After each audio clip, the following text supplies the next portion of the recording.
Good morning, this is Chris And Brian. reading the Society News for Friday the 18th of May 2018.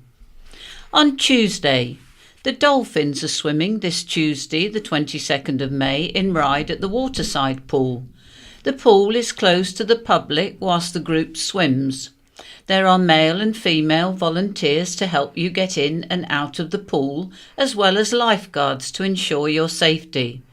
To join the dolphins, please call the Society first to notify us of your swimming ability. Wednesday. The weekly coffee morning will be held at Millbrook House this Wednesday, 23rd of May, from 10:30 a.m. The coffee mornings are not just for blind and partially sighted people.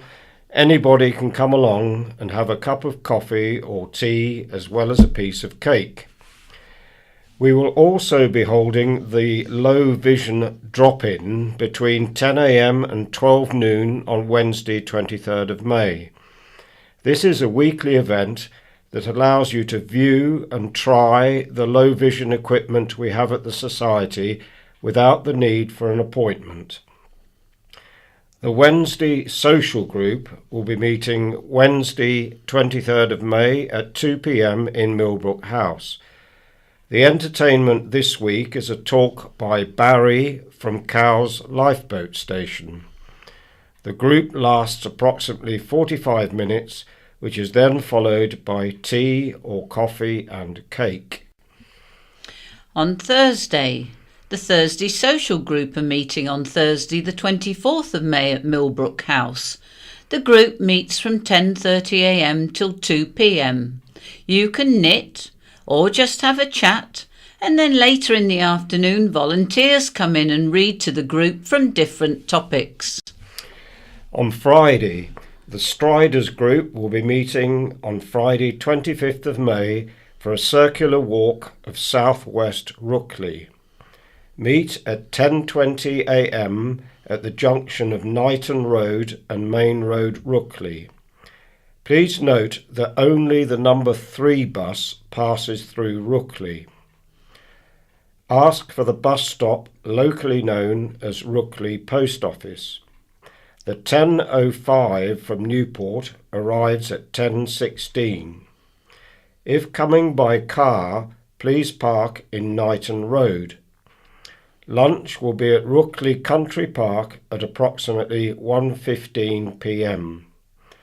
After lunch, turn right from Rookley Country Park, cross over the road and get the bus from outside the Co-op to Newport. Stay on the right-hand side of the road for the Ventnor stop, which is just beyond the Island car dealers. Any other news? Sight for Wight will be attending Riverfest at the Quay in Newport on Saturday the 19th of May from 11 o'clock until 3:30 p.m. Riverfest is a celebration of the heritage, community, businesses and wildlife associated with the historic river. It is a fun family event organised by the Footprint Trust. The event is free to the public with activities, entertainment and food. We will be there with our sunglasses, pen torches and keyring lights, as well as promoting Sight for Wight and the services we offer. The Isle of Wight Fellowship meeting will be held at the Bethany Evangelical Church, Union Street, Newport, on Saturday the 26th of May at 3 p.m. The speaker this month is Mr. Terry Blunden. There will be hymns, a quiz, story reading and a short Christian message, followed by tea. A collection is taken from which donations are made to the Torch Trust for the Blind. Hymn books and scripture are available in large print and braille. For further details, please contact Jackie Moore on 520797. On Tuesday the 22nd of May, Marketing, Communications and Fundraising Manager Chris Kane and Member Services Manager Laura Jasper will be guests on Vectis Radio at 2 p.m. with Maggie and Kelvin Curry. You can tune in on 104.6 FM or online www.vectisradio.com. The next freshwater book group for the visually impaired will be held a week earlier than usual on Tuesday the 22nd of May at 11 a.m. in Freshwater Library. This friendly group meets once a month to discuss the previous month's book, receive copies of the next book and enjoy refreshments. If you would like to attend, please go along to Freshwater Library on the 24th of April at 11 a.m. The group lasts about an hour. Local volunteers from the Guide Dogs charity will be visiting a number of venues over the next few months, talking about the work of the charity and how you can be involved. They will be at Sandown Library on the 23rd of June, Ryde Library on the 21st of July and Ventnor Library on the 18th of August. All the library venue times will be 10:30 a.m. till 2:30 p.m. You can also find them at Riverfest on Newport Quay on the 19th of May, 11 a.m. till 3 p.m. and the Isle of Wight Community Club Open Day at Park Road in Cowes on August the 27th from 12 noon onwards. Contrary to advertised information, Laura Jasper will not be attending the monthly Ask at Aspire event on a Monday in Ryde. The event has been cancelled by the organisers, but Sight for Wight only received this information at the start of this week. We apologise for any inconvenience. Dress for Less will be closed on Wednesdays for the time being, whilst new volunteers are being trained. We apologise for any inconvenience. Up-to-date information regarding opening times can be found on our website and our Facebook page. Do you enjoy the activities and facilities provided by Sight for Wight? Perhaps you've recently attended an activity or event and would like to wax lyrical about it. If so, then Chris Kane would like to hear from you. As part of our promoting well-being and supporting services and activities, we would like to hear your positive feedback, which will be part of a video promoting Sight for Wight. If you have a story you would like to enthuse about and don't mind being recorded on video, then please contact Chris Kane on 522205 or email admin@iwsb.org.uk. And now for the scaffolding news. Please find below a list of known footway obstructions for works including scaffolding or hoarding. We are unable to include end dates as many are extended on a week-by-week basis. Also included are tables and chairs permits that have been issued in the past week. Bay and Ventnor area. There is currently scaffolding at the Carnival Shop, 79 High Street, Sandown. Wight City, Culver Parade, Sandown. Premier Inn, 1 to 9 Esplanade, Sandown. 64 High Street, Shanklin. All Seasons, 6 Regent Street, Shanklin. 27 to 29 High Street, Shanklin. 40 Little Stairs Road, Shanklin. The corner of Trinity Road and Madeira Road. Ventnor, 1 Boniface Road and into Trinity Road, Ventnor. 22 Spring Hill, Ventnor. Hose Roads Dixon, 1 High Street, Ventnor. And Lewis Cottage, Market Street, Ventnor. There are currently hoardings at Wight City, Culver Parade, Sandown, Premier Inn, 1 to 9 Esplanade, Sandown, and new scaffolding is due at 11A and 11B St John's Road Sandown from the 29th of May. Also Shanklin Hotel, East Mount Street, Shanklin from the 29th of May. Cowes area. There is currently scaffolding at Royal London Yacht Club, the Parade, Cowes. There are currently hoardings at 93 High Street, Cowes. There are currently skips at 42 St Andrews Street, Cowes, 18 The Green, Cowes, in Service Lane outside property, 22 St David's Road, East Cowes, adjacent Jubilee Recreation Ground, York Avenue, East Cowes. New scaffolding is due at Sainsbury's, 129 to 130 High Street, Cowes, from 29th of May, 3 Castle Road, Cowes, from 29th of May. Newport area. There is currently scaffolding at Bryston Viaduct, Military Road, Bryston, 18 Lugley Street, Newport, the Waverley, 2 Clatterford Road, Newport, Domino's, St James's Street, Newport, 7 St Thomas's Square, Newport, 42 Trafalgar Road, Newport, and 68A St James Street, Newport. There is currently a cherry picker at NatWest Bank, 107 St James Street, Newport. New scaffolding is due at Therapy, 2 to 8 Carisbrook Road, Newport, from the 7th of June. Ryde area. There is currently scaffolding at Rectory Mansion, 1 Key Lane, Brading, Ada, 55 Union Street, Ryde, Clinton Cards, High Street, Ryde, St James's Church, Market Street, Ryde, 26 George Street, Ryde, 11 John Street, Ryde, 63A High Street, Ryde, the Colonnade, Lynn Street, Ryde, 13 Cross Street, Ryde, Charcoal Grill, 65A Union Street, Ryde. There are currently skips at 4 South Street, Ryde, 2 Cornwall Street, Ryde, 113 High Park Road, Ryde, Sand Cove, Pier Road, Seaview, Rockcliffe, Circular Road, Seaview.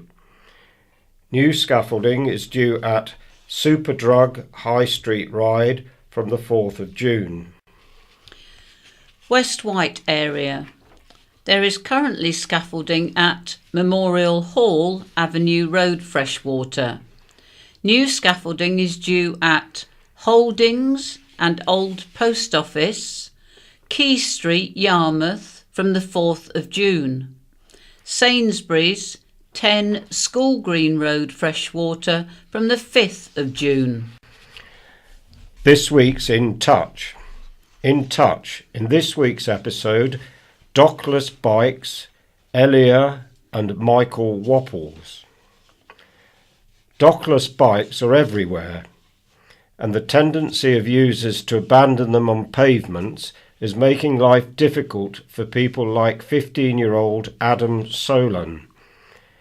He enjoys his independence in his hometown Oxford, but 3 rental bike companies are battling it out in the city for customers. One of them is Mobike, and their European Development Director Steve Pyre is in the studio to answer Adam's questions. We also talked to Andrew Shapatis in New York about his reading system Elia. He thinks advances in 3D printing mean blind and visually impaired readers are ready for an alternative to the challenges of Braille. And we may have had no luck at Eurovision, but one Brit has just beaten the Swedes in Europe. Michael Wapples tells us about his gold for Great Britain in the International Shooting Competition of Hanover. Presented by Peter White, produced by Kevin Core. And now for the Isle of Wight County Press, Friday the 18th of May 2018, the headline, Save Our School. The head teacher of threatened Isle of Wight Studio School has joined the fight for its future. Richard Price told the County Press this week more students than ever before had signed up to start in September. The school is viable, he said, but bosses at Inspire Academy Trust, which runs the school in East Cowes, said a lack of demand meant the school was not financially viable in the long term. The Isle of Wight Studio School offers GCSEs plus vocational skills by partnering with local firms such as GKN. Mr. White said the school had a host of creative solutions against closure. These included incorporating a Year 9 cohort, joining forces with other island schools and forging partnerships with businesses. He said there is a real need on the island from students and families who want something different from their education. Our small school environment and personalised learning and support helps develop the whole child in a very different way to the large comprehensives. I fear by taking away this option on the island, future young people will be denied the choice to learn in this way. He added, I'd like to find a solution. We seek clarity from the Regional Schools Commissioner about which multi-academy trust may wish to partner us. The frustration is we are not being guided or advised in any way. Meanwhile, parents and students gathered outside County Hall on Wednesday ahead of a full council meeting to protest the potential closure. Festival curator Rob DeBank is among 15,000 people to have signed a petition supporting the school which opened in 2014. However, the Isle of Wight Council said it was powerless to save it. Earlier this month, Cabinet Member for Children's Services, Councillor Paul Brading, said, It's sad because it's a great idea, but the numbers haven't taken off. Inspire Academy Trust did try to get other trusts on the island to take on the studio school, but they weren't successful. If a local school wanted to take it on, we would support it. He said the situation was different to that of Sandown Bay Academy, where pupil intake was rising and the school was financially viable. The listening period for the school runs until 5 p.m. on Tuesday, and interested parties could email their comments to dfe.iowss@education.gov.uk. The fight to save an island school was taken to the steps of County Hall this week. Angry parents, students and councillors took their battle to the corridors of power with a protest ahead of Wednesday's full Isle of Wight Council meeting. Inspire Academy Trust claims the school is not financially viable, but parents and even its head teacher believe the school has a future. Parent Andrea Grieve has one son at the school and her middle son was due to start in September. She said, B joining the school in Year 10, he was failing to thrive. He was at the lowest of the low due to bullying issues at his previous school. Academically, he had coasted for 3 years. He hadn't made any progress at all. The studio school embraced all of his skills, which were very practical. He's a very practical learner. Mainstream school is not for all children. GCSEs in many subjects are not everything. East Cowes Ward Councillor Carl Love said the school provided a different type of education for young people. He said, what we really need to hear from this council is they support and they encourage the school. We're not after any money.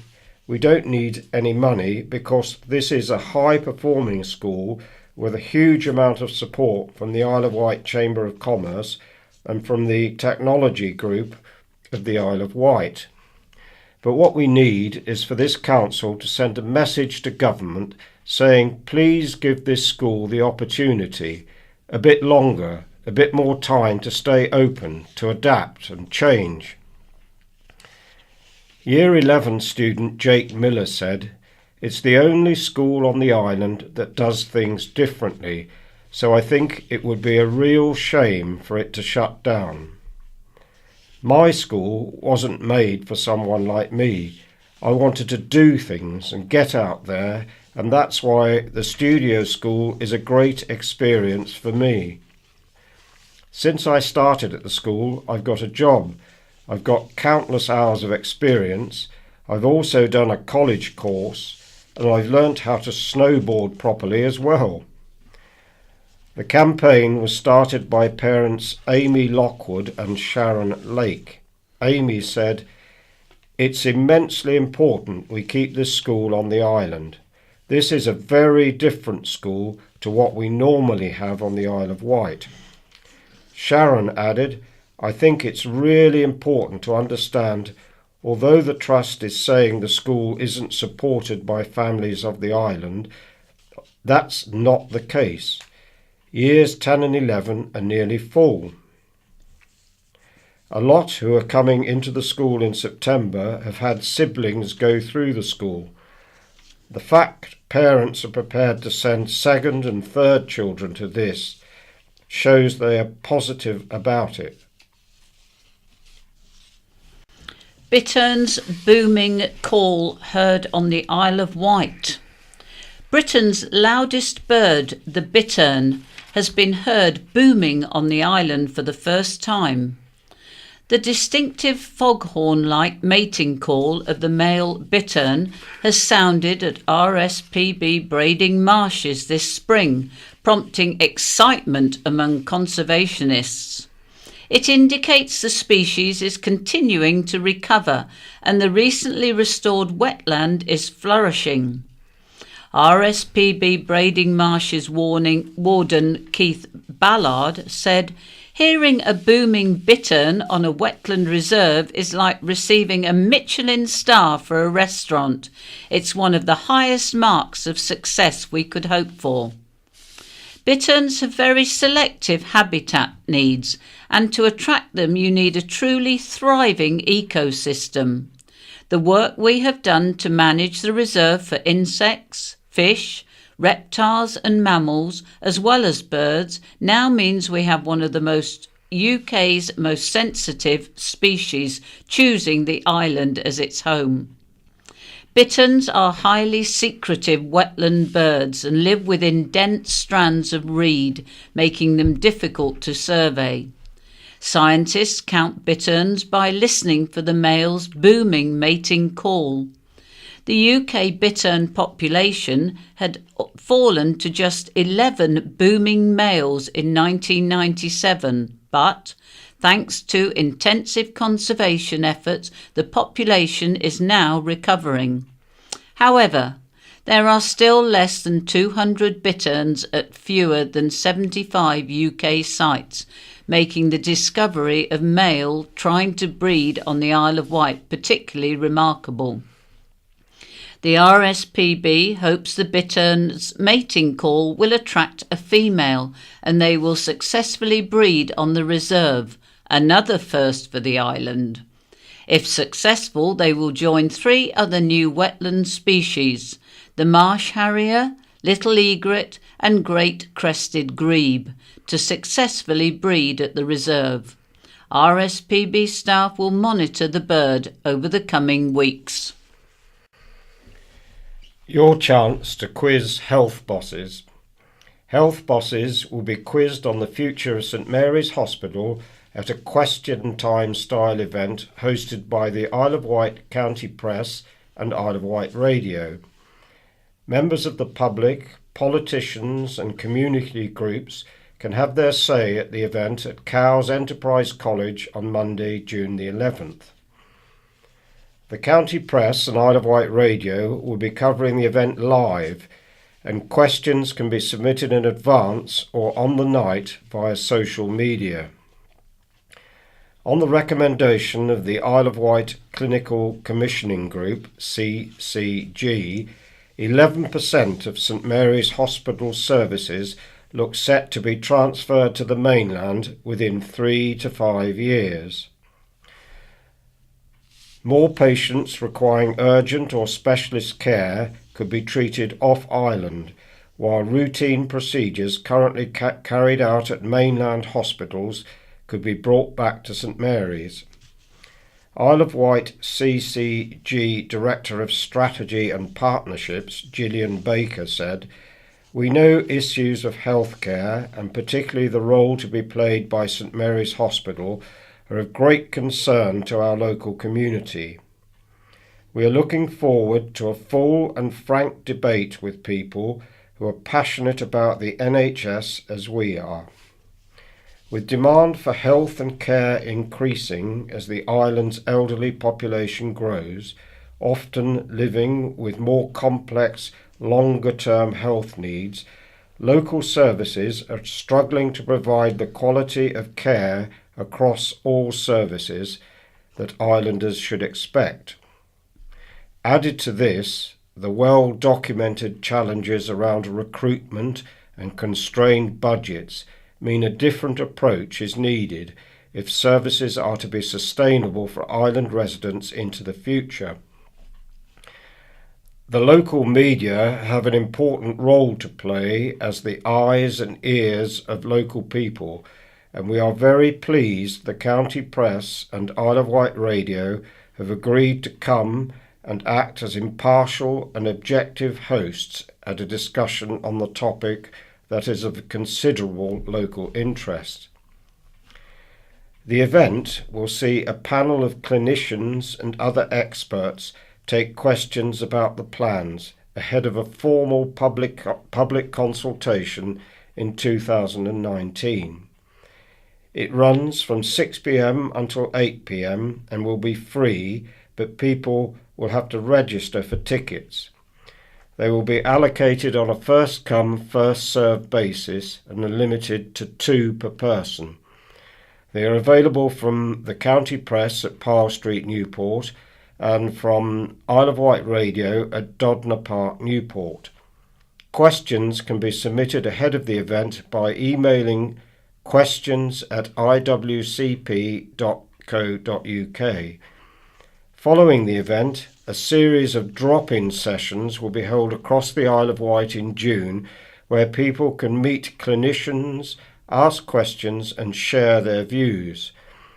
They will be held on these dates: Tuesday, June the 19th, 4 p.m. to 7 p.m. at the Heights Sandown; Tuesday, June the 26th, 4 p.m. to 7 p.m.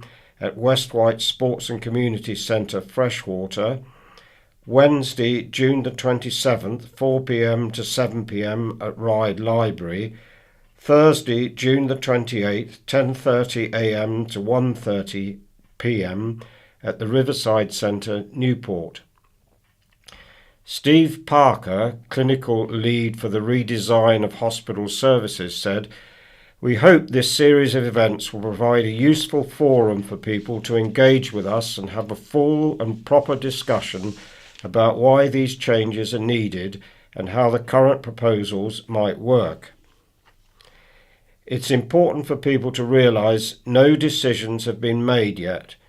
These are still only proposals, and we are listening and welcome people's thoughts and views to help us shape our thinking further."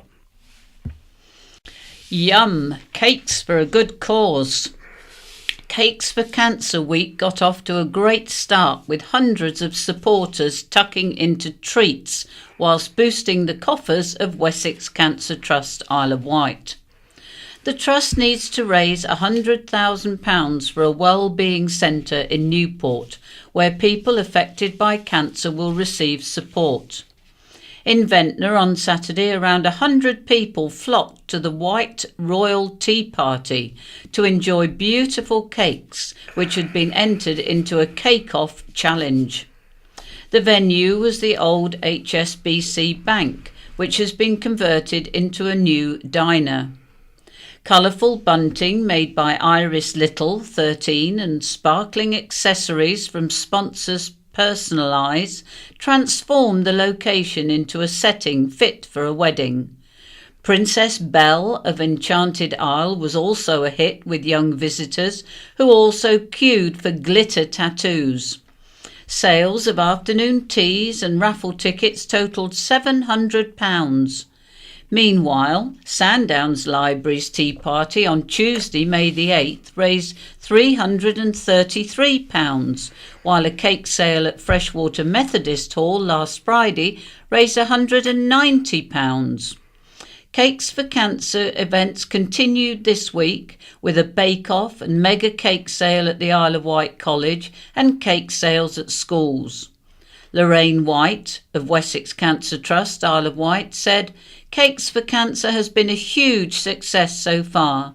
The generosity of everyone involved, bakers, tea party guests, sponsors and donors of raffle prizes, has been really good."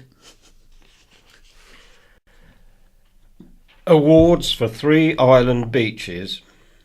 Keep Britain Tidy has awarded 3 island beaches its Seaside Award.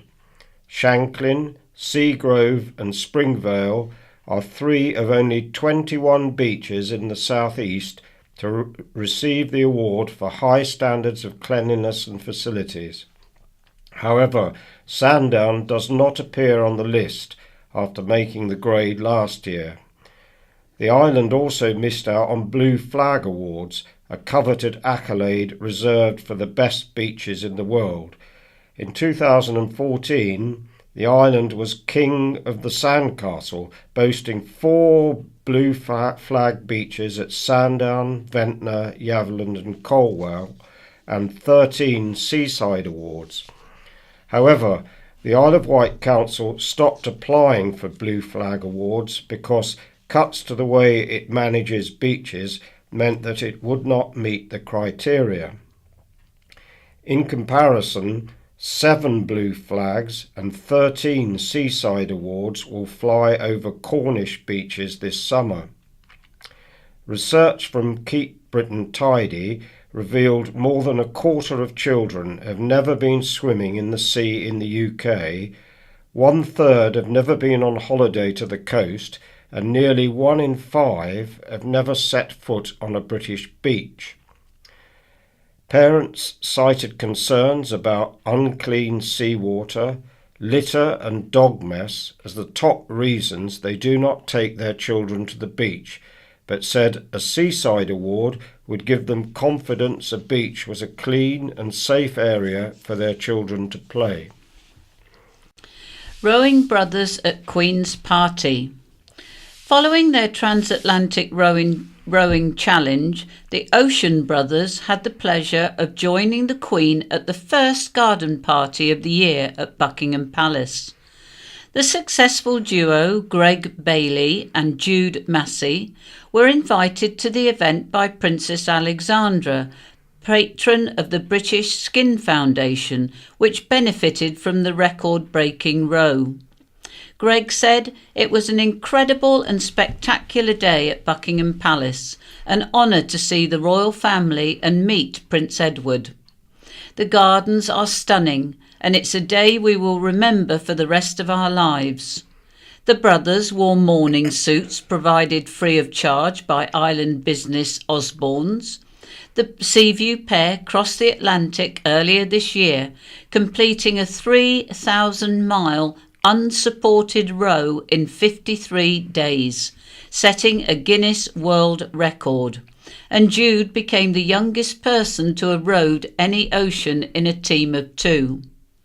The pair are a few pounds short of the £100,000 they are aiming to raise for skin cancer research in memory of Peter Massey, Jude's father and Greg's stepfather, who died in 2015. You can donate on justgiving.com/fundraising/Ocean Brothers. Seaview, Seaside and Sailing is donating £1 for every sale of T-shirts embroidered with the Brothers logo and the Isle of Wight flag. 2 boats snagged on floaty chains. The floating bridge has caused problems for sailors and East Cowes businesses in recent weeks. The chains pose a risk to boats in the Medina River during the sailing season. The keels of at least 2 yachts have been caught on the chains in the past 2 weeks, and Cowes Harbour Master Captain Stuart McIntosh has issued a notice to mariners warning sailors the clearance above the chains had been reduced by half a metre. He said, "We are in discussions with the Isle of Wight Council because we were of the understanding it would have resolved the issues prior to the main season. The issues have not totally been resolved yet." Meanwhile, another East Cowes business closed its doors for the last time on Saturday, blaming a dramatic loss of custom on problems with the floating bridge. Gary Hook, joint owner of the Hungary pit stop, said, "We lost a lot of customers from the Cowes side when the bridge was taken out of service because people did not want to use it and because the bridge is unreliable. We put a lot of money into the business. Hopefully we will begin a sandwich van instead." In March, Value for You closed in the town, blaming a loss of business on the bridge. Yesterday, Thursday, the council said, "We'll be making no comment on the floating bridge chain depth or East Cowes businesses at this stage." Rare football medal for auction. One of the earliest and rarest Isle of Wight football medals is set to fetch about £100 at an auction on Tuesday. The 120-year-old silver medal was awarded to Cowes footballer Jay Chandler after he helped Cowes FC win the Newport tournament in 1898. That year is a particularly important date in Isle of Wight football history because it was the year the Island Football League was founded. According to football historian Mike Bull, in his publication Keep It on the Island, A History of Football on the Isle of Wight, the Island League started when the founder members of what was to become the Isle of Wight Football Association met at Warburton's, now Calvert's Hotel, in C Street, Newport. This was September 1898, and they laid down the ground rules for a league that was to grow out of all recognition. Certainly few, if any, of the 13 members that were present could have visualised what would become of the embryonic league. They started with just 17 teams playing in 2 divisions. 100 years and some 500 teams later, there are 70 sides competing in 5 divisions. The 1898 Cowes medal engraved Cowes FC J. Chandler Newport Tournament 1897 to 1898 is expected to sell for between £100 and £120 at Graham Budd Auctions in London. The medal was put up for sale by a collector. Thief targeted building sites and homes.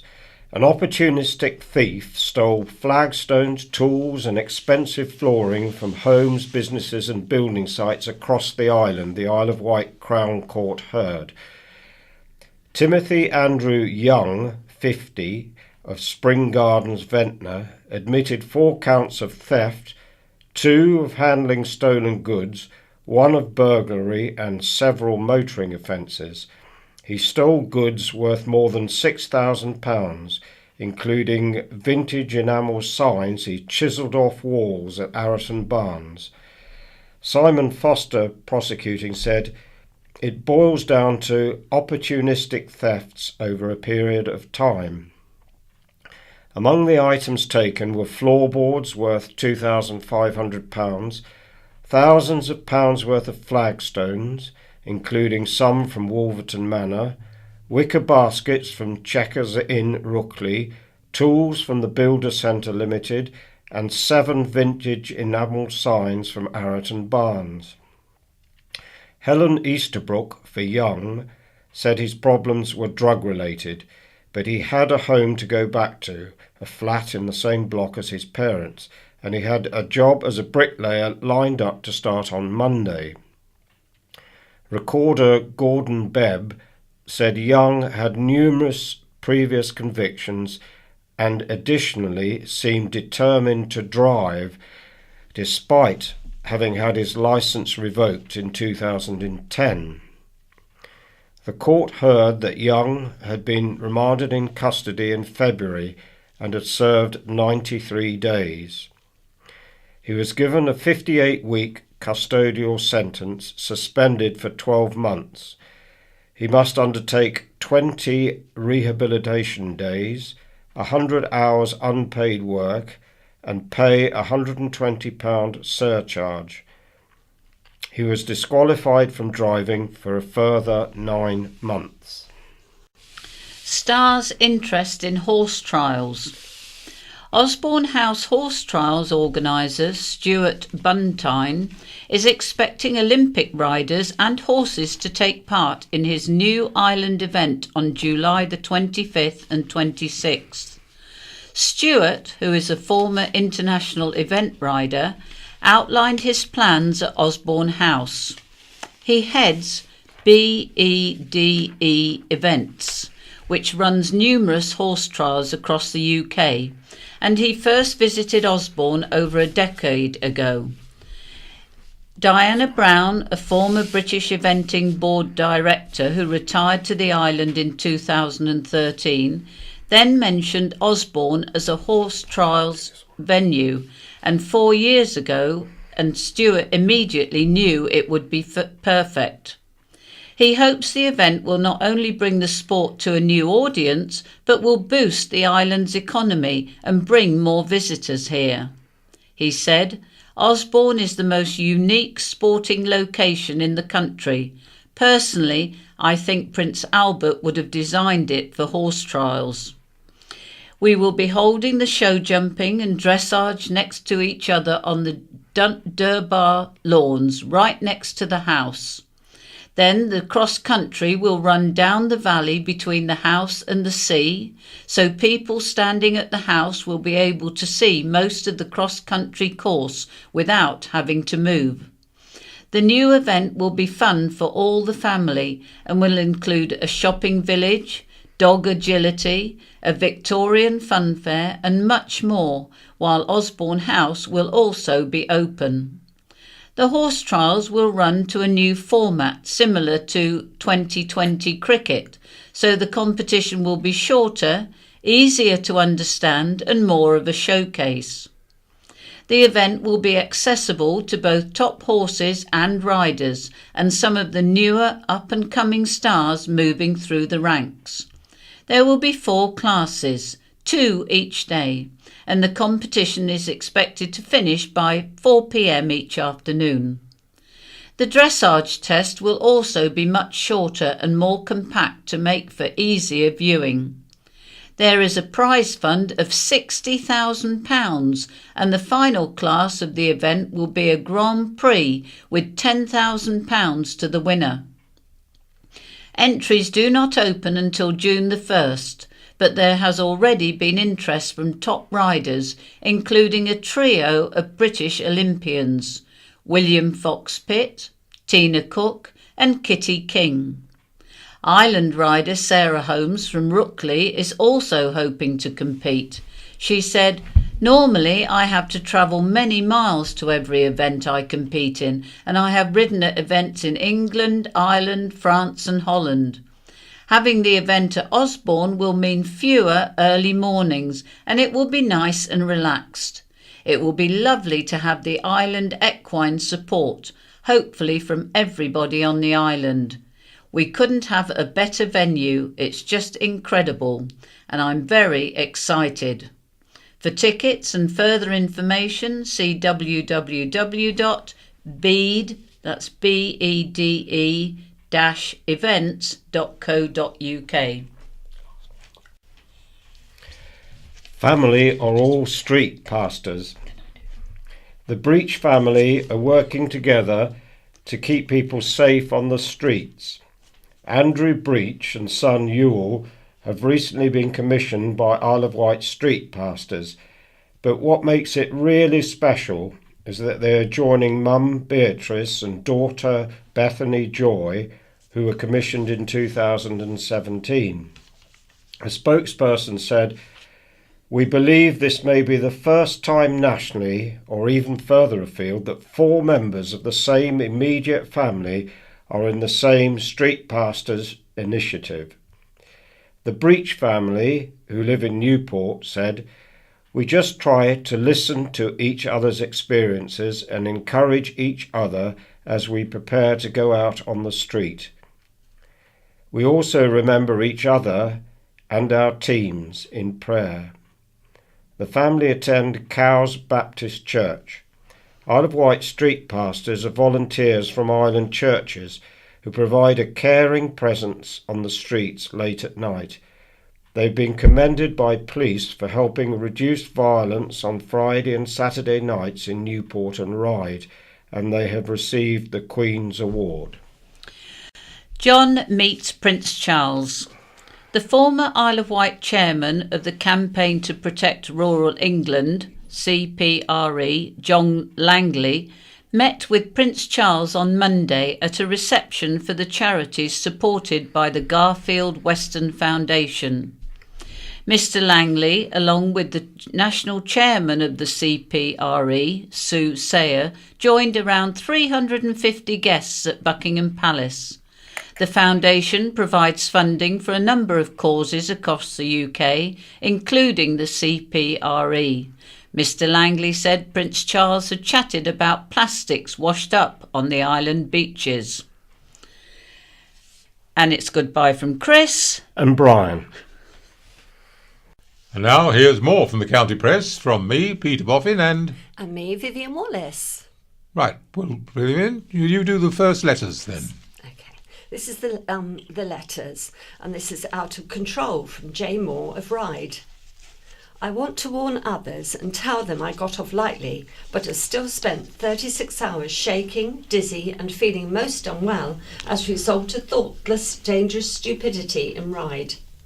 I refer to an incident at approximately 5:30 p.m. on May the 11th while walking down Union Street. Without warning of any kind, I was clobbered by a male skateboarder, spun round and almost knocked to the ground. The offending person did not, and in all likelihood could not, stop, and so continued to ride at great speed on the pavement, laughing and enjoying the ride, so fast that Mo Farrow could not have caught him. Several people saw what happened and offered help, one even advising I should have bashed the idiot with my handbag. During the past 36 hours, I realise I got off lightly, though shock is a dreadful thing. I am an OAP, but what if I had been a child in a pushchair, or been a toddler, or incapacitated, or someone stepping off a bus? The guy was going as fast as a car, but with no means of braking, and this on the pedestrian footpath. Surely this must be stopped somehow before someone gets seriously hurt. A deaf person, for example, stands no chance of getting out of the way of such hooliganism. The council has provided excellent facilities for skateboarders throughout Ryde, so all forms of transport without brakes should be banned from all pavements. Let's hope this craze doesn't catch on. And here's more from Ryde by Tracy Michich. She says, "Happy Hullabaloo. I'm writing in praise of Hullabaloo. What a sunny side-up shining spectacle of joy. The whole event is encapsulated in a celebration of life, from the totally bonkers soapbox derby to kite making to learning about the natural world from the London Science Museum. And I met Dr. Erika McAllister, the Science Museum, who waxed lyrical about flies. So much so I felt slightly uneasy about swatting so many with a bat last summer. The crowd were totally intergenerational and the event was inclusive. Sandown came alive, and it shone a torch for the regeneration possibilities of the bay. And the organisers, shade makers, all the volunteers and participants need a massive pat on the back. Hullabaloo could well be the time. The times are changing for the bay. Shipbuilding from R.G. Norris, East Cowes. I was pleased and somewhat surprised to read MP Bob Seeley's comments, County Press 27th of the 4th, 2018.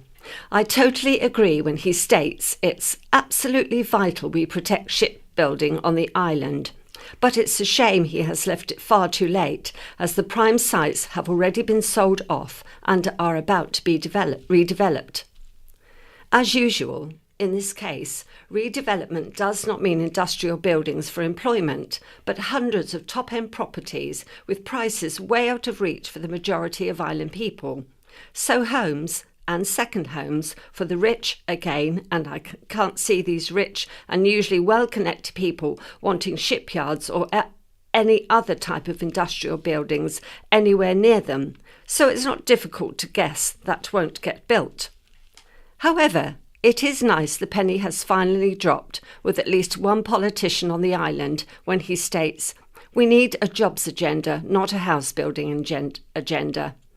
If he was serious when he made that statement, he is to be commended, and all those concerned should get behind him and help him bring it to fruition. But we need good, well-paid jobs offering apprenticeships, and lots of them, and we need them quick if this island is to ever break out of the minimum wage economy which exists today. And here's a letter from T. Forrester, who lives in Ventnor. And he says, "How dare Ventnor Town Council write such a one-sided report comparing Ventnor to large cities and run-down towns? We are none of the above. And how dare you, the county press, use such a damning headline, and on a bank holiday weekend? I thought untrue, sensational headings were below you, but obviously not. How many people do you think choose not to visit Ventnor as a result of that headline? And if you knew the town at all, you would know the idea of Ventnor being dirty and dangerous is just folly. Who says Ventnor is dangerous? There have been no traffic accidents. Who says it's dirty? There's no graffiti. The buildings do not get unduly dirty. The air does not smell or seem polluted. The traffic currently flows easily at a reasonable, safe, slow speed, and any hold-ups are minor and temporary. Changes to the current free flow of traffic will result in more queuing and greater pollution from this static traffic. Where and how is the town becoming overwhelmed with traffic? The high street has constant intervals when there is no traffic, so it's easy to cross the road safely and any fumes disperse before the next vehicle goes through. And the short stretch of road that would be pedestrianised will have little positive pollution impact, but would have a huge negative impact of pollution and additional traffic to the rest of the town and possibly to surrounding roads and along Gills Cliff Road. The biggest impact on the town was the closure of the banks. People and businesses have to go somewhere to visit a bank, so take some of their trade away from Ventnor. Pedestrianisation is used a lot and successfully in new town layouts, great and very understandable, not in a small Victorian town which cannot be adapted to a modern layout. And please note, we, and many others, choose to move to Ventnor because of what it is, a small, bustling, characterful town unlike any other. The report completely ignores the many successful retail businesses and the ongoing references to Ventnor being gastronomic capital of the island. We have thriving cafes, bars, pubs and restaurants. Ventnor is far from dead. It just needs a few areas improved, which perhaps should be focused on instead. Purse fiasco from Trish Redpath, Seaview. On May the 3rd, around noon, I lost a small brown leather purse. I last recall it in Union Street Ryde. Having a fruitless trawl of all establishments visited, I went to the Ryde police station, which was closed. I went back on Friday morning with my contact details, and it still being closed, with no letterbox, I pushed the note underneath the door. As I walked away, I met a police officer who suggested calling 101 and giving my details to Newport Police Station. We agreed people are generally honest and regularly hand in found monies. However, Newport Police Station would not take my details, advising me to go to lost property. When I explained the ride station had been closed, the girls said it was permanently closed.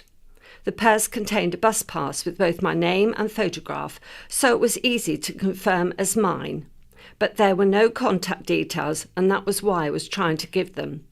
So if anyone has found my purse, they can contact me on 078 99 230 805. I am fully aware many police stations are now closing, but my question is, how honest people hand in lost property? Surely few would travel from Ryde to Newport, no matter how public-spirited.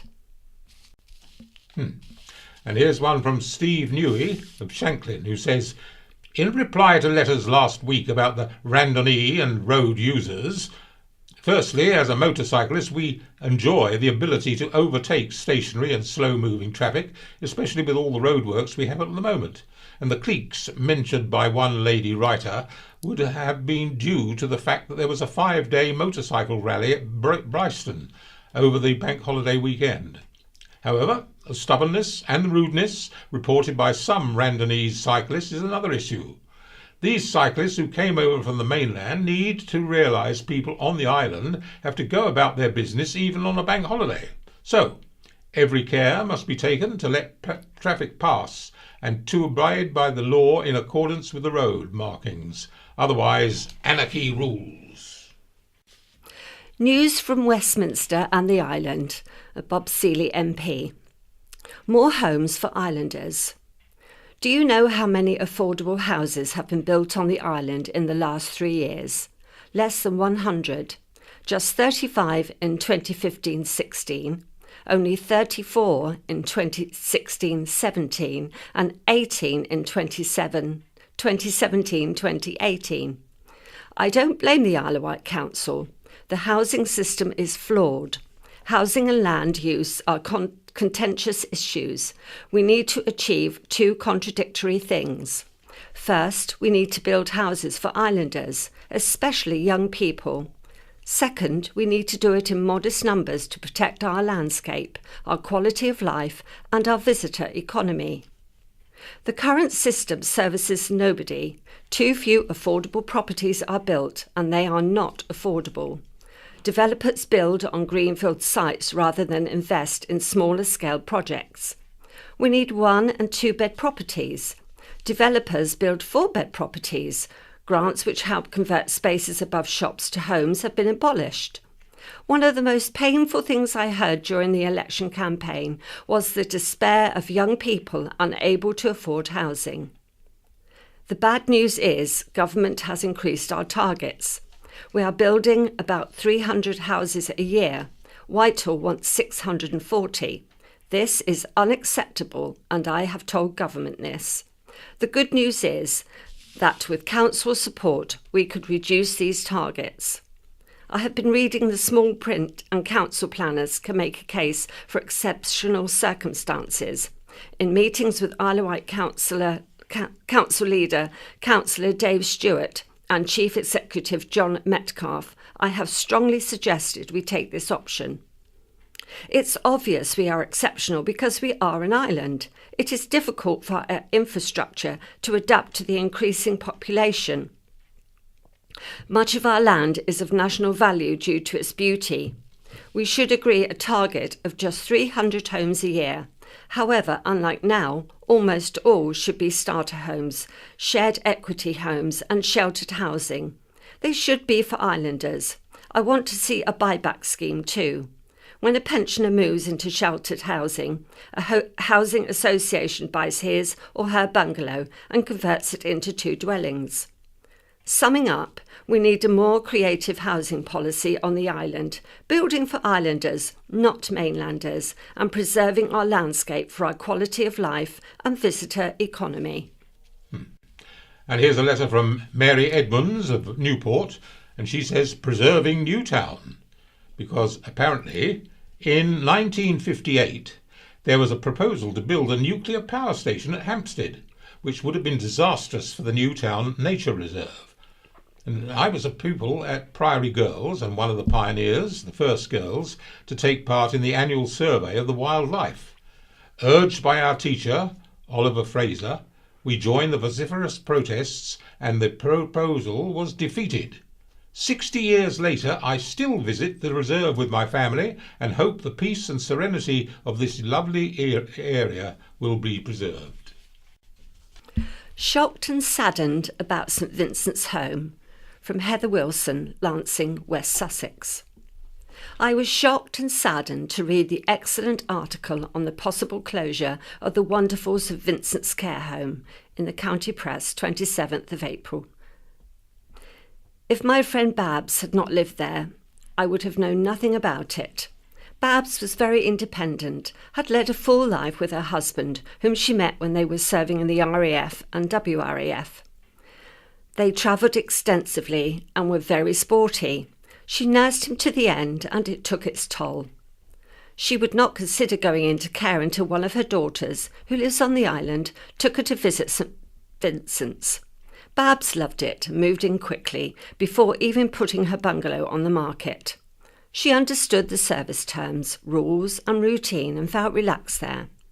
My late mum-in-law also loved visiting her there, as her late husband had been in the RAF for many years and she felt comfortable there. There is great banter between the residents and staff, but there is also great respect for what the residents have done in the past. I know from my late parents-in-law that having been in the services forms a major part of their memories and way of life, and St Vincent's provides an ideal home for ex-servicemen and women and widows. Not everyone can get help from friends and relatives, and they cannot be on duty 24/7. The last time we visited Babs, we discussed among ourselves the beauty and potential value of the site and hoped it would survive and not be sold to build luxury flats or several luxury houses. The last care quality control report was not dreadful, so I see no reason why the home need to be under threat of closure. Anyway, a lot can be done to improve CQC results. I have written to SSA FFA begging them to think again. And now we are looking back 100 years ago. This was what in the paper then. A Newport man held as a prisoner of war at Afyonkara Hisar in Turkey wrote to his mother to reassure her of his well-being. Corporal P. Brading of Caesars Road said he was receiving 5 parcels a week from the Cut Relief Fund for prisoners of war. He passed on his thanks to all those supporting him on the island. And a Gunville labourer died from lockjaw after pinching his finger while at work. Walter Whitehead, 33, had been in fine health the following days according to his work colleagues, but was bedridden 2 weeks later. It was strange for tetanus to be so long delayed, causing an inquiry into his death. 75 years ago, May the 15th, 1943, Mr. and Mrs. Minns had the joy of welcoming home their daughter Gladys after 6 years abroad. She had been working as a member of the Foreign Office in Bucharest, Romania and Budapest, Hungary. Miss Minns said she was evacuated to Moscow and then Tokyo when the Germans invaded, before being moved to East Africa when Japan entered the war. A man was killed by a car on the Newport to Yarmouth Road near Stags Hill, Ningwood. Soldier Albert Tadman suffered fatal injuries and later died after being struck by a car. A Cowsman was arrested for manslaughter. And 50 years ago, on May the 11th, 1968, a Ventnor student passed his prestigious LRAM music examination and was accepted by the Royal Philharmonic Orchestra of London. Richard Studd started playing violin at the age of 4, and the Bembridge School student hoped to become a London Mozart player. And then the Fulna, which is a 21-foot boat built by Theo Smith and Company, Yarmouth, was successfully trailed in the Solent. The fourth yacht to be built in its class, it was awarded a Certificate of Merit at a Yachting World Rally at Weymouth. Mr. Smith, a partner in the firm, said he was delighted with the success of his yacht. 25 years ago, May the 14th, 1993, pensioner Harry Wheeler got the shock of his life when he received a centenarian's message from the Queen just after celebrating what he thought was his 90th birthday. At some point in his life, the Newport resident had come to believe he was 10 years younger than he was.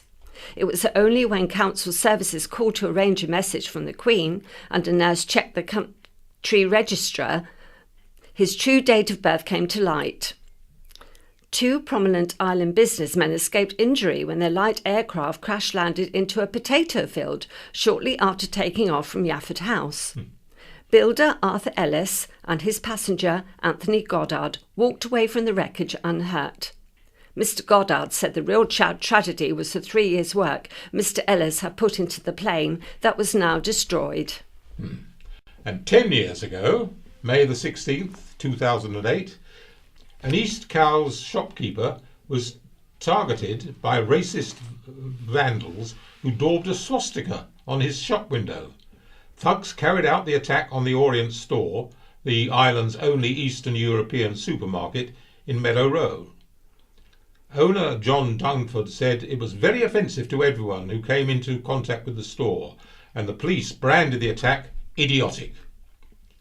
And the county press revealed a hostel in Shanklin, which was handling at least one alleged sex offender. The halfway house was criticised by neighbours who said they knew nothing about the clientele and could not understand how it had remained open after it was ordered to close. Despite the council issuing an enforcement notice 2 years before the hotel, which was situated on the main route between schools, beaches and the tourist areas, was running as usual. Now we come to White Memories, Transport of Delight by James Woolven. From aircraft to lifeboats, railways to road travel, an exhibition organised by Bembridge Heritage Society will look at all the forms of transport associated with the village over the years. The exhibition, Bembridge on the Move, will take place tomorrow, Saturday the 19th, from 10 a.m. to 4 p.m. at Bembridge Village Hall. The Village Hall will become a transport extravaganza, organisers have said. The exhibition will provide a fascinating look at the variety of forms of transport the village and surrounding area has been associated with over the years, whether by sea, rail, road or air, said Ken Orchard of Bembridge Heritage Society. This will be the Society's spring exhibition and will include displays on the former railway and station and the old steamer services that once connected Bembridge with the mainland at the turn of the last century, together with air services that once ran to destinations from the airport before and after the Second World War. There will be displays on some unusual cars seen in the village over the years, bus and charabanc services and their operators, together with a variety of photos and information on delivery and removal services and haulage from the days of horses and carts up to the present time.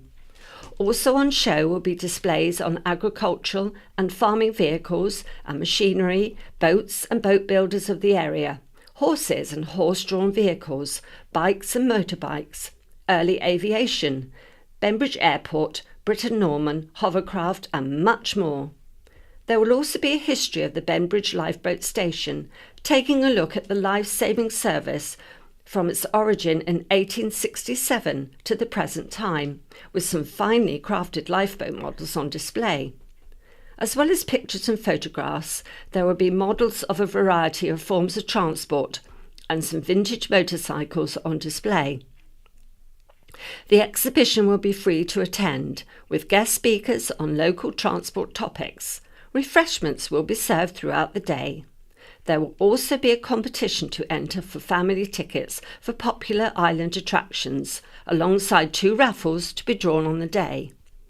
Ken said, The event promises to be a fascinating day out for all the family, with a look at how Bembridge has been served by a unique variety of forms of transport throughout the years, which will no doubt be a nostalgic trip down memory lane and surprisingly informative. And Matthew Chatfield says, just listen to that bloke next door. Spring is here, and we're coming around with the idea of opening the windows. As the fresh air and bird song floods into the house, so too, as night follows day, do the neighbours power up their implements. Now, there's this chap who lives a few doors away from us. I've never met him, but I know a lot about him. He's a keen gardener with an arsenal of power tools, but he must work hard to afford them, as he's only ever able to indulge his hobby at weekends. I often wonder if he works at the bank, because, by goodness, he gets out into the garden early on bank holidays. He's also a dog lover, and although he never seems to take his animals down to the nearby beach, his industry in the garden has created a place where they love to play at all hours of the day and night. I haven't actually seen the dogs either, but, as with their owner, I've formed an impression of them. There are two, one stentorian hound, I imagine, as huge, shaggy and slow to rile, and the other's furiously yappy voice must surely belong to a very excitable little bouncy dog, with anger management issues. And as I write, the sun is sinking over the trees behind our houses, and I can see the first telltale signs of smoke emerging from that manicured garden. Either the day's trimmings are being burnt up, or, more likely, my neighbour is preparing to indulge in his other favourite pastime, the barbecue. I'll get in our washing and shut the windows, because this is a fellow who likes his sausages well done to the point of incineration, and by the smell of it, he's quite the avant-garde outdoor chef, as he isn't adverse to grilling with a few old socks as fuel and possibly dried cowpats. The final aspect of my neighbour's line is that I can shed some light upon it in his family situation. It might seem indelicate, but it seems he doesn't have much luck with the ladies, and it's not for the lack of trying. He's had a couple of girlfriends, or possibly the same one more than once. They're possibly attracted by the prospect of such a keenly managed garden of such amiable dogs. Something about the warmer weather must bring out the strain in his relationships, because after a hard Saturday on the brush cutter, he's always ready to spend his evenings and nights out on the patio in lively discussions with his partner. He favours the feisty women and ones with strong lungs, because the whole neighbourhood shares his heartache every time his inamorata details his shortcomings for us all to hear. Most recently, I suspect the young lady was from the north, as it's been some time since I heard such a heartfelt use of the word "wassercook," and I wouldn't disagree. The second item from my view is by Jake Harrison. Why the gym is the place to be. These days, an increasing number of people of all ages and sizes are regularly attending the gym. Not only is it great for your physical and mental health, it's also a great way of socialising and making connections. So why are the gyms the place to be these days? And why are they Go Healthy for local businesses? Many of us have a different perception of what a gym looks like. Gone are the days of a hot, sweaty room filled with tank tops and testosterone, where big, hurly men full of anger would angrily stomp around the room. So why do we go to the gym? Well, many of us go either to build up our pathetic-looking muscles and others to burn off the weekend takeaway that wreaked havoc in their bowels all day long and ultimately left them feeling a bit flabbier. Some of us go because it's a great way to socialise. And then there are some, admit it guys, who simply go to stare at the spandex-clad beautiful blonde girl working out her body, twisting it beautifully in such angles you honestly never knew existed. I can now proudly say I go to the gym. I joined a gym in February. It's a proper professional gymnasium. Everybody's there for the right reason. It's also very clean, reasonably priced and with great equipment. The owner, along with her staff, work tirelessly, passing on their knowledge and experience every day with the aim to improve their clients' health. It's even open until 9 p.m. on a Sunday, for goodness sake. Does your 9-to-5 job constantly get you down? How about your nagging partner who's always on your case for not washing the dirty dishes? Well, let me advise you to hit the gym, and trust me, you'll skip out of there feeling on top of the world until you get home to find the other half with a face like a bulldog who has just been stung on the nose. Armed with a hoover, of course. Pounding the weights is also an incredible stress buster and a place to relieve you of the daily tolls of modern life. Many of us are all too quick to rip the cork out of a bottle of red, which of course is fine. That is, until you wake up to find half a dozen bottles littered around your living room. Let's talk business for a second. Today, the health and fitness industry is as popular as ever. We're all taking advantage of the variety of ways to improve our fitness, from monthly and yearly payment plans to the added benefits of fitness classes and the use of activities such as swimming, tennis and squash. We're also indulging in the fashionable gym clothing and technology, from the latest technology apps, headphones, and to the latest in fashionable gym clothing. Gym memberships are more popular than ever and have most certainly muscled their way into the market with their flexible contracts, charging competitive low-cost prices. They are also a great way for businessmen and women to work off the stress and also help younger entrepreneurs making business and social connections. Overall, I'm quite pleased to have joined the gym, considering I haven't really taken any care of my body over the past few years. Just don't ever ask me to get on the treadmill because, as many of you should know, I loathe running. Or indeed say eat, sleep, gym, repeat, because nobody needs to hear that. Mm-hmm. And here's an article from Behind the News by David Newell, who says 12 months after it came into service, the floaty still has problems. It was supposed to bring an economic boost to the towns of East Cowes and Cowes, and indeed the whole island. Launched with a great fanfare on May the 13th last year, it is fair to say Floating Bridge number 6 has had a troubled, not to say blighted, past 12 months. There have been mechanical failures, complaints about noise, cars grounding as they come off the ramps on both sides of the Medina, and anger from businesses and councillors who say the craft's continued failures have damaged the economies of East Cowes and Newport, as well as the whole island. 2 businesses in East Cowes blamed the closure of their shops for the long-standing problems with the bridge. Isle of Wight Council leader, Councillor Dave Stewart, said the council was moving forward at last and was steadily resolving the problems that have plagued the crossing. However, some campaigners argue the bridge will never be fit for purpose and needs to be replaced, a course of action that has been explicitly ruled out by the Isle of Wight Council. The saga of the floating bridge replacement dates back to before the current Conservative administration took office.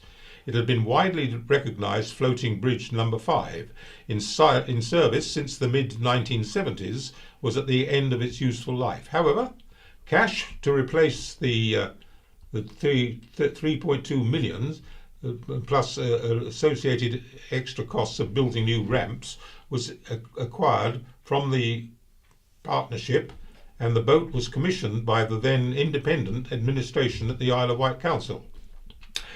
Floating bridge number 5 was taken out of service and work commenced on its replacement.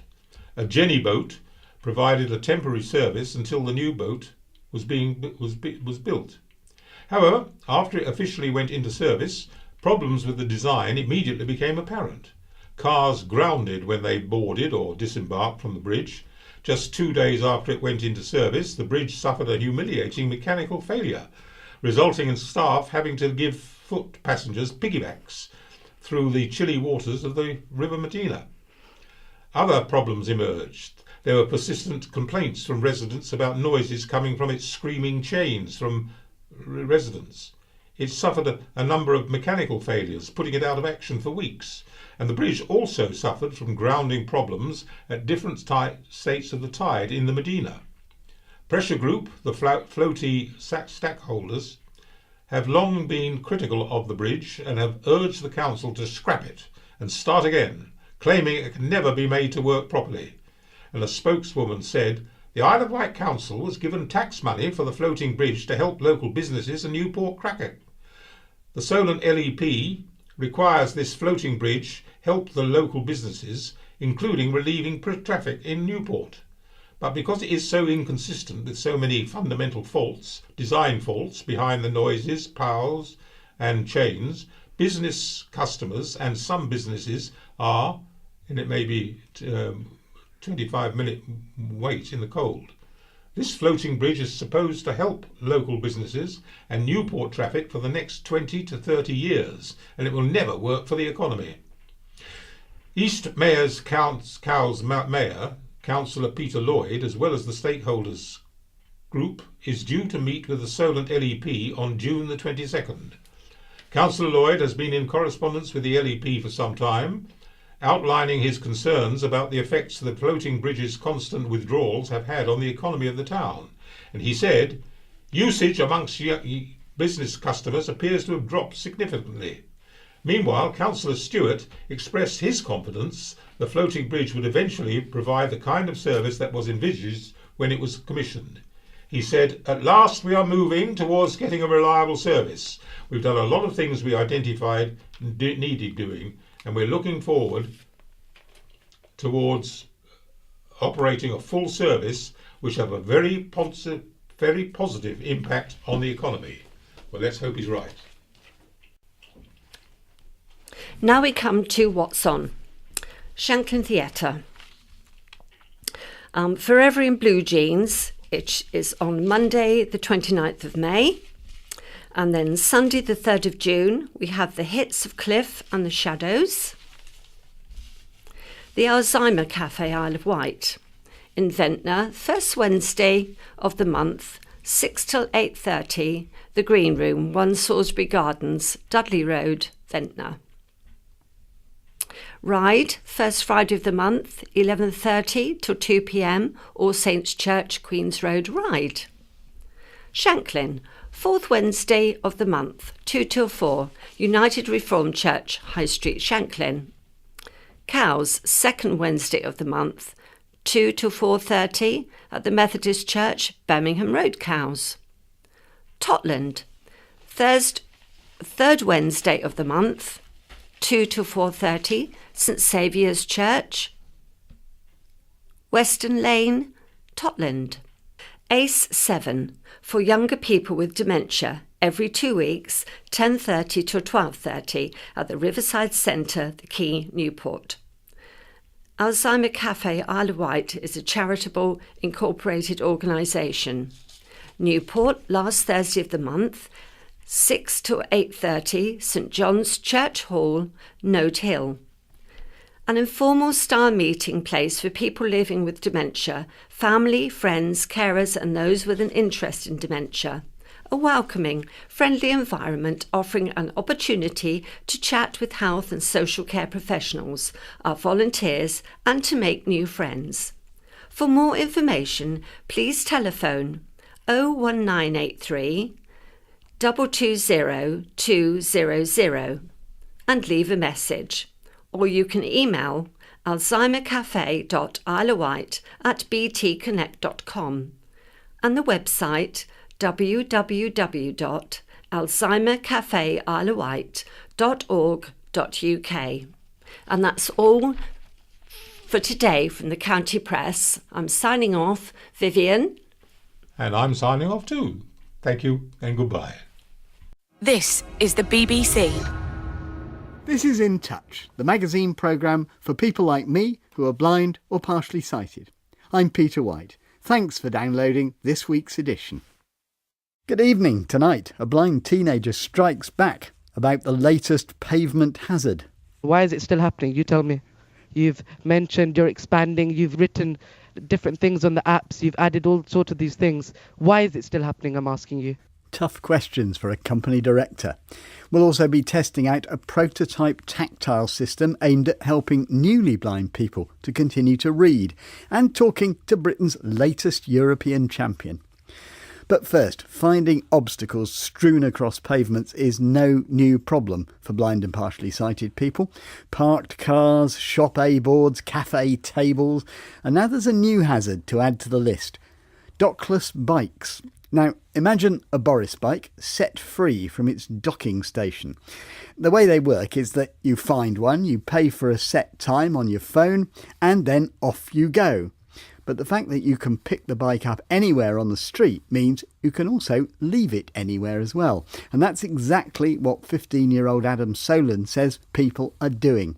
He's so fed up with it, he's contacted his local paper, the Oxford Mail, to vent his spleen. In the same spirit, he showed us around his hometown. I'm fairly quite independent because I've applied for a guide dog, and with applying with a guide dog you have 3 routes which you have to do. So I have to independently walk around the Oxford city centre, and where I'm standing there's been one dockless bike and then another, and then after a few minutes or so there would be 5 more bikes. People are just seeing other bikes, so they find it right to park their bikes there. When you're taught how to cross when you're visually impaired, you learn always not to cross from a junction, and this would be an ideal place where you would cross. But then without me actually tapping it with my cane, I would have no clue that there would be a bike here. And especially if this is going to increase, it's not going to be fun for anyone. And especially with me, I love to be independent and I like to be by myself a lot of the times. But having these bikes just parked anywhere really, it is being selfish, because they're not considering how there's other people around in these areas that may not see these bikes potentially. And it's not just me, it's people with other disabilities. There's another bike across there and they're just parked all together. It's very crowded. When you're paying a certain amount of money, it's not yours, it's not your responsibility. I think they have that mindset in their heads and they believe that, oh look, we can leave it here, I'll just dump this bike and move on. It's more like an obstacle course, less like a fun place to walk. Adam Solan there, picking his way gingerly along the pavements of Oxford. Well, we'll hear more from Adam in a moment, but Oxford is a challenging city because 3 dockless bike firms are battling it out there: Pony Bikes, Ofo and Mobike. Mobike's European Development Director is Steve Pyer, and he's joining us. Steve, Adam has to practice these routes, as he said, to get his guide dog, and the bikes are cropping up everywhere. What do you say to him? Firstly, thank you very much for coming on and talking to us about this. It's very good of you to do so. And clearly the bikes have changed Adam's experience in his environment. So it's up to us to try and work out how we can help him and how we can help everyone really so experience Mobike properly, whether you're a user or whether the Mobikes are just around in the areas you go to. I mean, have you anticipated this problem? Yes, well, we've done a lot of work. There's lots of things in the app we do to try and encourage people to park it correctly. And we have campaigns going on at the moment to park it right through all our social media and in the app. So we're really trying to encourage people to think about where they do put the bikes at the end. The thing is, as blind people, we can get to know where a docking station is. Why have you ditched them? There's a couple of reasons, really. One is user experience. So docking stations, they've been around for quite a long time, but you have to find where the docking station is. There's not always that many of them. And then sometimes you get there and the docking station's full. So it's quite difficult. You then got to find out where the next one is. And the other one is cost. If you want to have a docking station in London, it's upwards of £100,000 to have space for 25 bikes in one of these big heavy docks. So it's very expensive. Now, 3 companies battling it out for trade, and anything up to maybe more than 50,000 students in Oxford, many of whom already have bikes. It's overkill, isn't it? I don't think so. I see that the dockless operators there, they all work really closely with the council and the local authorities, who are very heavily regulated on who can come in and how many bikes they can have. And it could actually be a long-term benefit to Oxford. Like you say, 50,000 students, and so many of those have their own private bikes that they leave there at the end of every year and have to be sort of identified and picked up. So if students coming in realise they don't need to bring their own private bike, they can use the dockless schemes. That could be beneficial in the long run. Let me bring in Adam, who's been listening to that. You've got the chance to put your points to Steve. What do you want to say to him and what do you want him to do? Well, first of all, I'd like to say that within Oxford, and I believe in other cities as well, the Oxford City Council have something called zero tolerance. If you're paying with card, surely businesses such as yourself could work on getting them to stop just leaving dockless bikes everywhere? Adam's right. We do work with the County Council and the City Council. We work very closely. They've got their own code of conduct, and if any of the operators that are in Oxford don't follow that, then they could have the number of bikes they're allowed on the street reduced. So we work very closely with them, and their code of conduct is probably the severest in all of UK. There's always more that we could be doing, which is why it's good to talk to you right now to understand that. I mean, there's not just one company, there's 3 other companies. I mean, people such as myself, being visually impaired, we wouldn't use those dockless bikes. And a lot of your customers that use dockless bikes not necessarily speak or read English even. In Oxford itself, there's about 9 million tourists annually. So could there be such as, I don't know, a visual display to show that please don't park here because, I mean, those apps aren't doing enough? I guess there could be. I mean, we speak to the City Council regularly. At the moment, the parking bays that we put in place are very light touch. But if we can work with them to get some more sort of signage up there, then I'm more than happy to do that, yes. Steve, you've heard what Adam says. Isn't the problem that there's the lack of regulation of this new phenomenon? Like I say, Oxford have been very good in putting regulation in place, but it is a very new thing. There is no sort of central government legislation on it, and I think all of the operators that are in Oxford and rest of the UK have been calling out for that. It would be a very good thing for us to know exactly what we should and shouldn't be doing. And getting advice from the likes of Adam and the RNIB we're speaking to later this week, so perhaps they can give us some really good input and advice on what we could do to help you. But why is there no legislation? I can't really answer why central government isn't putting regulation in, but I think they're all quite busy with Brexit at the moment. That's probably taken up everyone's life. Final word, Adam? You mentioned about in London, certain docking stations are £100,000.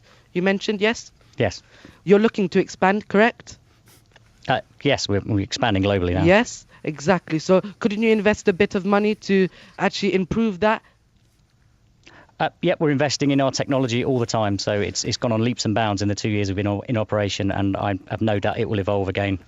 So why is it still happening? You tell me. You've mentioned you're expanding, you've written different things on the apps, you've added all sorts of these things. Why is it still happening, I'm asking you? I think it's a very new phenomenon in the UK, and people are getting used to it, and very quickly people will get used to what they should and shouldn't be doing, what behaviours they should exhibit when they're using the scheme. Perhaps you should take Adam on in order to direct your your PR and your attitude to this new development. I think people would certainly listen to him. Well, that was Steve Pyer of Mobike, taking a little friendly advice from 15-year-old Adam Solon. 2 other companies who are in the competition for trade, Pony Bikes and Ofo, both say they employ teams to monitor the problem, and they're in discussion with blind organisations. Oxfordshire County Council says that while they encourage initiatives to reduce the carbon footprint, the public still has to act responsibly. So is this a problem in your area? And if not bikes, what else is barking your shins on the pavements of the UK? Let us know. Details of how to contact us at the end of the programme. Now, ask most newly blind people what they miss most, and in my experience it's a toss-up between driving their car and reading a book. There are problems with all existing forms of reading. Braille means learning a totally unfamiliar system, and it requires very sensitive touch. A system called Moon does bear a closer relationship to conventional print, but it foundered on the fact that it was bulky and difficult to write. And though audiobooks are very popular, many people still say, but it's not like reading a book yourself, which is why people continue to look for alternatives. People like Andrew Chapatis, whose work as an industrial psychologist looks at how people learn new skills. Well, his system is called Elia, and from New York, he told me how he became interested in the problem. My grandmother lost her vision due to macular degeneration, and she loved to read mysteries and do crossword puzzles, and she was very independent. When she started to lose her vision, she tried to learn Braille, and she had a great deal of difficulty. She was unable to do it. My mother was studying industrial design at the time and noted that best practices from that field would suggest that you would build on a person's existing knowledge, and also that you would use a frame if you were presenting different symbols so that people knew where one symbol began and another symbol ended. She started to design that, and she became a professor and had her hands full, and so I took over and started testing it and redesigning it. Yeah. Is that the essential principle behind it? Because I've got this in front of me and I can see I'm touching this. It uses the letters which people will be familiar with from print, and they're contained in either squares or circles. So that's the basic principle, is it? Pretty much. There's if you can imagine a square with a small characteristic on the inside that, like a slash, right, from one corner to another corner, depending on the corners, that could be a Z or an N, right? Well, let me bring in Adam Lynn, because Adam, you're visually impaired yourself, and you're a Brailleist, I think, but you've been helping with Elia. Initially, I came on to be part of a pilot and as a blind person to sit down and look at the system. And so as time's gone on, I've been working more with Andrew, helping to determine, what really works for a blind reader, what a Braille reader likes or doesn't like about the system, what works or doesn't work. But you are a Braille reader and Braille is very well established. What would be the incentive for someone like you to learn a new system? Well, I'm a writer, and so I work a lot with words, and I'm quite interested in anything that's going to help me read faster or read better. You mentioned as when people later in life lose their sight and they lose the ability to drive or read a book, I think it will be enormously helpful for people who are older to be able to sit down and quickly begin to get information from a tactile system again. Right. Now, I'm running my hands over this and I'm saying exactly what people say to me when they run their hands over my Braille, which is, how on earth can you read that? That doesn't make any sense at all. Well, of course I say it doesn't make any sense to you because you've never learnt Braille, but this doesn't make sense to me. Can you actually read this system? Oh, I sure can. I mean, could you ever see, Peter? No. Okay, so I had vision up until about the age of 12 or 13. So when I look at the O and the E and the T and the N, they're quite recognizable. And my wife is sighted, and I showed it to her, and within 5 minutes, she could recognize words. So how fast can you read? At this stage, I think I read about 3 pages in 10 minutes the other night. I'm getting faster. Andrew, plenty have tried and failed with the idea of an alternative system to Braille. And isn't one problem that there is already a huge body of literature and books in Braille? There's the alternative of audio books as well. What's the incentive for people to learn this, do you think? The Braille materials are helpful to people who know Braille and can read it. In the U.S., for example, the National Federation of the Blind estimates that 90% of people who are blind can't read Braille. And so for that 90% of folks who can't, those Braille books are not helpful.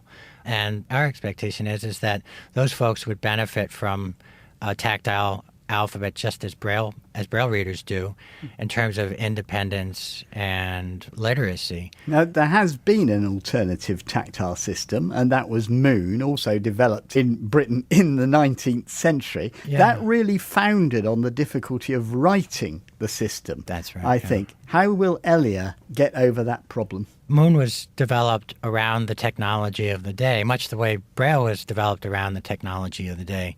The easiest way in the 1800s to make something tactile was to take a pointed object and push it into a piece of paper. But with Moon, in those days, it was very difficult to produce unless you were going to emboss something. Our expectation is now is the time the technology supports any tactile font shape and the production of it. So what we've basically done is customize the standard alphabet for touch reading.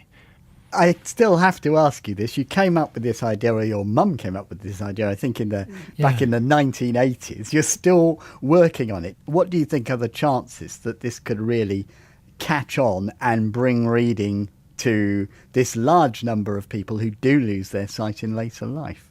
Up till now, this alphabet was simply the optimized alphabet for touch reading. But it wasn't terribly helpful because it's just a font. But now printing technology has advanced, and now you can print anything in tactile form, whether it's with a 3D printer or a printer that we have in development. Given that this new technology can print anything in tactile form, it's a change that alters the dynamics. Andrew Chapatis, and before that you heard Adam Lynn. Now, if you're still smarting after yet another humiliating night at the Eurovision Song Contest, take heart. Britain has a brand new European champion. And he caused a Swede to meet his Waterloo. Michael Wopples has just taken gold for Great Britain at the International Shooting Competition in Hanover for visually impaired competitors. So, first of all, Michael, many congratulations. Thank you very much. Before we talk about your win itself, just explain how target shooting actually works for visually impaired competitors. What do you do? OK, so we use standard air rifles and then we fit to it a piece of electronics that produces a varying pitch of tone. So nearer the centre, it produces a higher pitch sound. And I have a device with me. OK, so can you illustrate roughly what it sounds like when you're getting near the target? OK.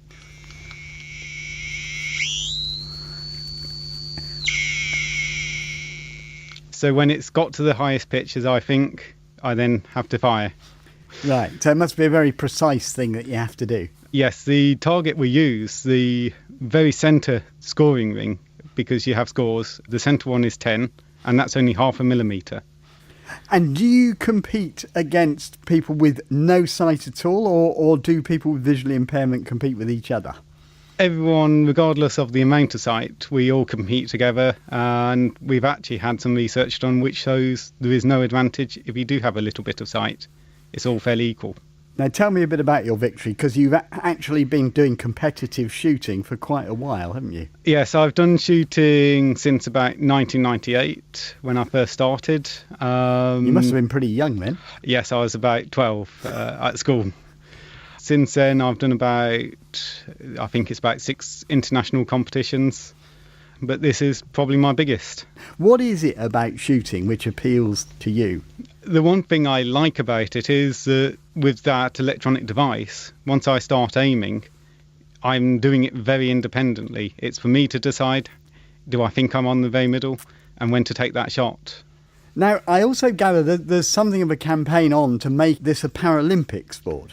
Yes, in fact, yesterday I was at a meeting where we were putting together some of the finalising it, and it's looking promising on that. So I imagine you must be hopeful, because you can go on shooting for quite a long time, that you will end up as a Paralympian.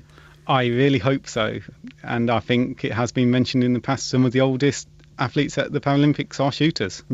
And just finally, I mean, how tight a win was it that you had the other day? In the final, I won by about 2 points, but throughout the whole of the final, the first and second place kept swapping, so I had to keep on it. Many, many congratulations. Michael Wopples, thank you. Thank you. Goodbye. And that's it for today. You can call our action line for 24 hours after the programme on 0800 044 044 with your queries and comments about anything you've heard in the programme. You can email in touch at bbc.co.uk or click on Contact Us on our website, from where you can also download tonight's and other editions of the show. From me, Peter Wight, producer Kevin Corr and the team, goodbye.